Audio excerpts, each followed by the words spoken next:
We're following breaking news right now in Orange County, where Orlando police have confirmed there's been a shooting in downtown Orlando. This is looking south on Orange Avenue. You can see a very heavy police presence here right now. This is all outside the Pulse nightclub.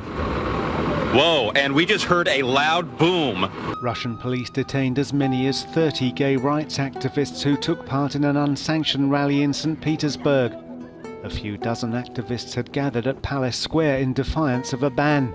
City authorities had turned down their request to hold a parade, so each participant demonstrated alone in a bid to avoid the protest being called a gathering. Do you know, the BBC did a survey about homophobia in sport, and it said 8% of fans would stop watching their team if they had a gay player. Homosexuality, it should still be a crime, people. Just like murder, rape, and all of these things, it should still be a crime. The government should do their job. Right. Instead of running radar on the interstate, why don't you go arrest some queers? How about that? Somebody stands up, oh, I'm LGBTQ. Here's how it should work.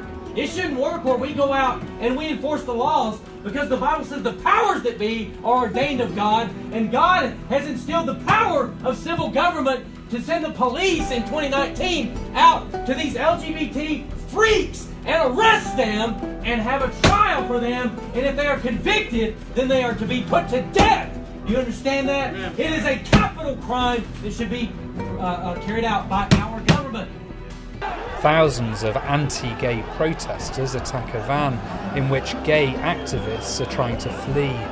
This was supposed to be a small, peaceful gathering against homophobia. Instead, angry mobs took to the streets in support of homophobia. The violence erupted after the head of the Georgian Orthodox Church, the Patriarch, the most respected public figure in the country, issued a statement calling homosexuality a disease and comparing it to drug addiction. President Trump has now signed his directive dealing with transgenders in the military.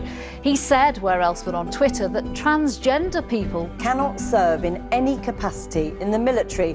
The majority of the games I play online, I hear the words like faggot or gay boy or poof being thrown around without any consideration for the impact that might have on someone else who's actually in the game and listening to these words get thrown around.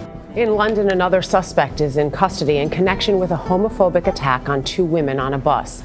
Investigators say a group of teenagers assaulted the couple, believed to include an American, last week.